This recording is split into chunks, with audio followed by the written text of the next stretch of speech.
नयाँ विश्वासीहरूको आत्मिक यात्रामा मार्गदर्शन गर्ने यस विशेष व्याख्यामा स्वागत छ। क्रिस्चियन विश्वासमा भर्खरै पाइला टेक्दा वास्तवमा आफ्नो नयाँ पहिचान के हो भनेर बुझ्नु एकदमै रोमाञ्चक तर त्यत्तिकै महत्त्वपूर्ण कुरा हुन्छ। आज हामी यही कुरालाई एकदमै सरल र गहिरो तरिकाले हेर्नेछौँ। अंग्रेजी शब्द CHRISTIAN अर्थात् क्रिस्चियनका 9वटा अक्षरहरूलाई नै आधार बनाएर यसभित्र लुकेका 9वटा मुख्य सत्यताहरूलाई हामी खोतल्नेछौँ। यो यस्तो यात्रा हुनेछ जसले आत्मिक वृद्धिमा एउटा बलियो जग बसाल्न पक्कै पनि ठूलो मद्दत गर्नेछ। ल, इतिहासको पानालाई अलिकति फर्केर हेरौँ। प्रेरित 11:26मा एउटा रोचक कुरा छ। चेलाहरूलाई पहिलो पटक एन्टियोखियामा नै क्रिस्चियन भनिएको थियो। हेर्नुस् त, यो कुनै साधारण नाम या बिल्ला मात्र पक्कै थिएन। यो त येशू ख्रीष्टलाई पछ्याउने र उहाँको पाइलामा हिँड्नेहरूलाई दिएको एउटा अत्यन्तै विशेष पहिचान थियो। इतिहासको यही बिन्दुले आजसम्म पनि यो नाम धारण गर्नुको वास्तविक अर्थ के हो भनेर हामीलाई सिकाउँछ। यो पहिचानको यात्रा त्यही बेलादेखि सुरु भएर आजसम्म निरन्तर चलिरहेकै छ। हाम्रो आजको यो अध्ययन मुख्य 5वटा चरणमा अगाडि बढ्नेछ। पहिलो, यो पहिचानलाई ग्रहण गर्ने। दोस्रो, हामीले पाउने ईश्वरीय सहायता र हाम्रो नयाँ हैसियत। तेस्रो, हाम्रो आत्मिक वृद्धि र त्यसले ल्याउने विशेषताहरू। चौथो, आत्मिक युद्धको मैदानमा कसरी डटेर खडा हुने। र अन्तिममा, दैनिक जीवनमा यो गौरवशाली नाम कसरी धारण गर्ने। यी सबै चरणहरू त्यही CHRISTIAN शब्दकै अक्षरहरूमा आधारित छन्। अब सिधै पहिलो अक्षर सी तर्फ लागौँ है त। सी अर्थात् कलिङ, जसलाई हामी नेपालीमा बोलावट भन्छौं। यो पहिचानलाई अँगाल्ने सबैभन्दा पहिलो कदम भनेकै यो ईश्वरीय बोलावटलाई गहिराईबाट बुझ्नु हो। विश्वासमा आउनु भनेको केवल एउटा साधारण निर्णय मात्र हुँदै होइन, यो त जीवन नै उल्टोपाल्टो पार्ने माथिबाटै आएको एउटा अति उत्तम बोलावट हो। कलस्सी 1:13 त्यो शक्तिशाली चित्रलाई एक पटक मनन गरौँ त। त्यहाँ स्पष्ट लेखिएको छ कि एउटा विश्वासीलाई अन्धकारको डरलाग्दो शक्ति र प्रभावबाट पूर्ण रूपमा छुटकारा दिएर ख्रीष्टको ज्योतिको राज्यमा सारिएको हुन्छ। सुन्दा पनि कति अद्भुत लाग्छ होइन त? यो कुनै सानोतिनो परिवर्तन होइन, यो त साँच्चीकै एउटा राज्यबाट अर्को राज्यमा भएको शक्तिशाली स्थानान्तरण हो।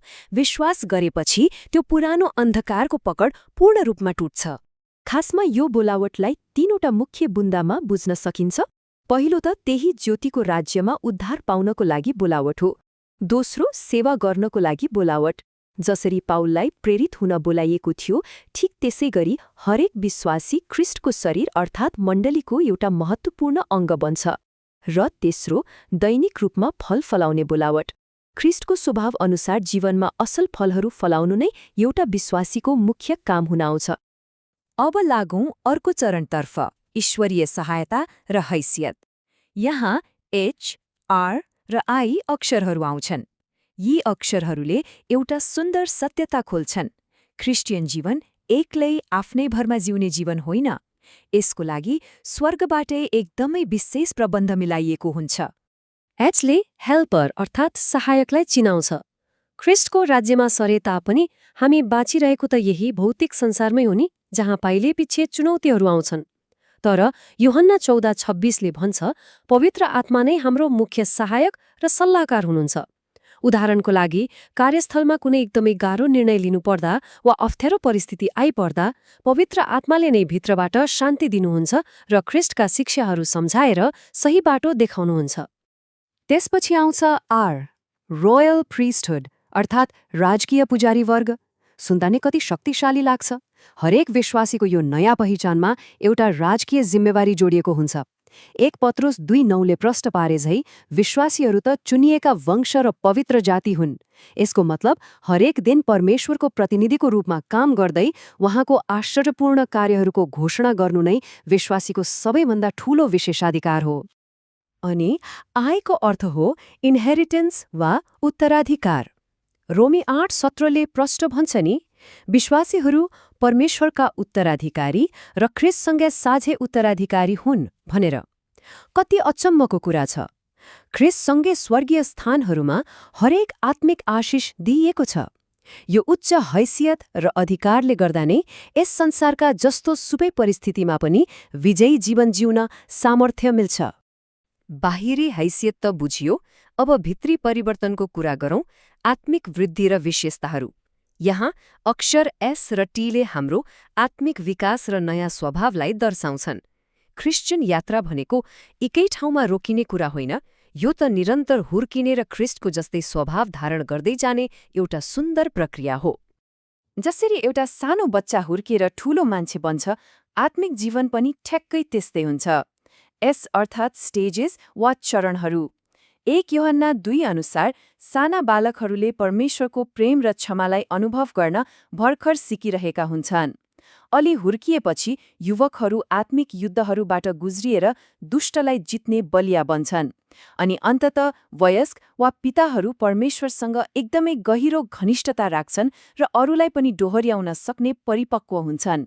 यो वृद्धि प्रक्रिया बुझ्नु आत्मिक यात्राको लागि ज्यादै महत्त्वपूर्ण छ। र जब यो आत्मिक वृद्धि हुँदै जान्छ, त्यसबाट नयाँ बानी बेहोरा वा ट्रेट्स त देखि नै पर्यो, जुन हाम्रो अक्षर टी हो। गलाती 5:22-23 मा भएका आत्माका फलहरू प्रेम, आनन्द, शान्ति, धैर्य, कृपा, भलाइ, विश्वस्तता, नम्रता र संयम, यही नै विश्वासीका नयाँ स्वभाव हुन्।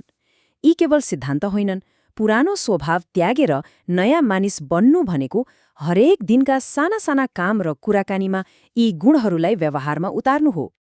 तर याद राखौं, यो शान्तिको यात्रामा एउटा ठूलो युद्धको मैदान पनि छ। यहाँ अक्षर आई र एले द्वन्द्वको बीचमा कसरी अगाडि बढ्ने भनेर सिकाउँछन्। विश्वासको यात्रा सुगन्धित फूलको ओछ्यान मात्र होइन, यहाँ आत्मिक लडाईँ छ र त्यसको लागि पूर्ण रूपमा तयार हुनै पर्छ। यहाँनिर एउटा गम्भीर प्रश्न उठ्छ, यो नयाँ राज्यमा जिउँदा कस्ता आत्मिक चुनौतीहरू आउलान् त? भौतिक संसार अझै पनि नकारात्मक कुराहरूले भरिएकै छ। यसको सामना गर्न दोस्रो आए अर्थात् इन्स्ट्रुमेन्ट्स अफ वारफेयर वा युद्धका उपकरणहरू नभई हुँदैन। एफिसी 6 मा बताइएका आत्मिक हात हतियारहरू नै सुरक्षाका अचूक उपायहरू हुन्। यी हतियार किन चाहिन्छन् भने हाम्रो अर्को अक्षर एले एडभर्सरी अर्थात् विपक्षी वा विरोधीलाई जनाउँछ। 1 पत्रुस 5:8 को त्यो कडा चेतावनी सम्झौँ त, विरोधी डियाबलस गर्जने सिंह झैं खोजी हिँड्छ। परमेश्वरलाई चिन्नु जति जरुरी छ, शत्रुको चाललाई चिन्नु पनि त्यत्तिकै आवश्यक छ।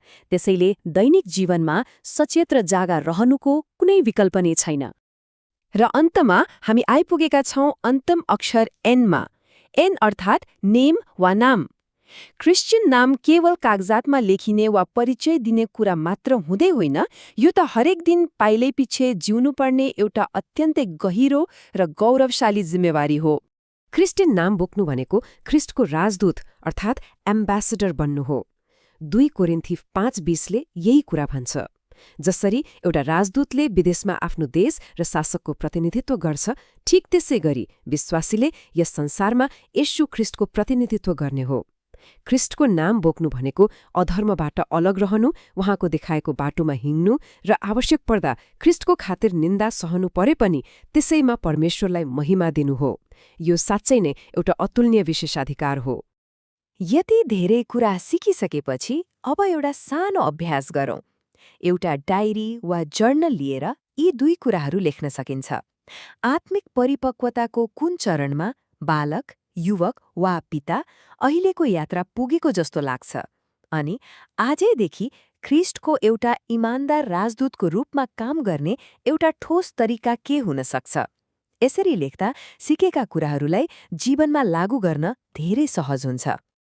आजको यस व्याख्यालाई बीट मार्न अघि एउटा अन्तिम प्रश्न विचार गरौँ। यति ठूलो ईश्वरीय बोलावट, पवित्र आत्माको निरन्तर सहायता र ख्रिस्टमा भएको अधिकारलाई बुझिसकेपछि भोलिका सानाभन्दा साना निर्णयहरूमा यो क्रिस्चियन नामले कसरी परिवर्तन ल्याउला त? यो एउटा यस्तो प्रश्न हो जसले सम्पूर्ण CHRISTIAN क्रिस्चियन पहिचानलाई एकै ठाउँमा समेट्छ र हरेक नयाँ दिन ख्रिस्टको अझ नजिक हुन गहिरो प्रेरणा दिन्छ। अध्ययनमा साथ दिनुभएकोमा धेरै धेरै धन्यवाद।